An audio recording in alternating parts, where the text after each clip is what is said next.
Hello, good evening guys. Ngayong gabi guys ay meron tayong nahuling igat at yung hito. Ayan. 3 piraso yung nahuli natin ito at ito ay lulutuin natin sa adobo. Adobohin natin ito guys para mas masarap yung ano. Kasi palagi na lang tayo nagagata at ngayon ay adobohin naman natin itong 3 mga kakaibang nilalang. Ayan dia guys oh. Napakasarap nito sa ginataan.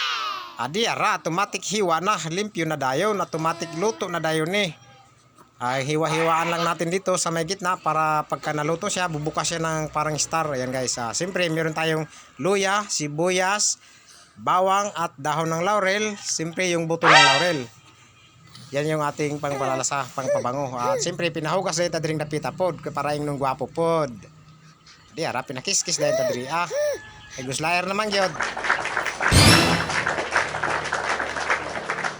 Di ara kini na ang tamang oras. Pinasalang na yung tadring napita. Ayan. File natin dito yan guys. Para sa ating adobong hito at igat. Ayan. Paltat. Paltat ang tawag dyan sa amin dito. Pantat at kasili.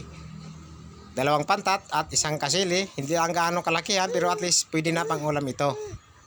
Yan. Siyempre ilagay natin yung bawang balurdos, sibuyas balurdos. Wow.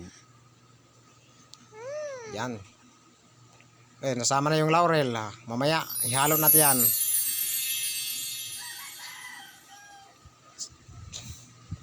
Bawangers, dagdagan natin yung bawangers para mas mabango, mas marami, mas mabango, mas masarap.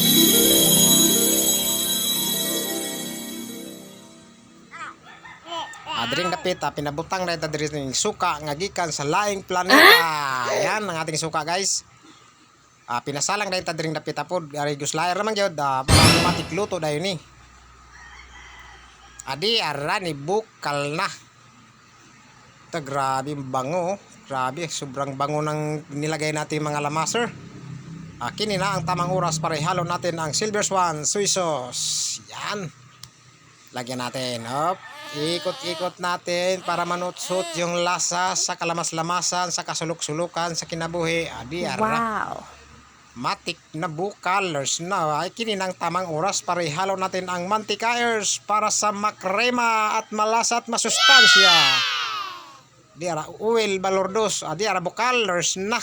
At kining pormahan ni luto na gyud ni. Kininang tamang oras para ihalo natin ang magic sarap. Yan guys, napakasarap nito ang pangpalasa ang ating magic sarap. At ayan, nalagyan ko na at syempre malapit nang matuyo yung sabaw. Ang maganda dito yung medyo malapit nang matuyo-tuyo ng konti, yung malapot-lapot na yung sabaw, yun yung makapaganda sa ating adobo. Adi, naghaon na. Lutuer na yun, mga aon na ginpormahan ni, kay gihaon naman. Sakto-sakto na dayon eh. Pinahukad dahil tadiring dapita po. Kaya guslain naman yun. Pinagdikit po natin mga cookers. Sakto lang na. Kaya gamay-gamay lang po ng ating adobo. Ayan. Kuha tayo yung 3 piraso. Dagdagan natin ng isa. At lagyan din natin ng kunting sabaw. Ayan guys. Napakasarap nito guys.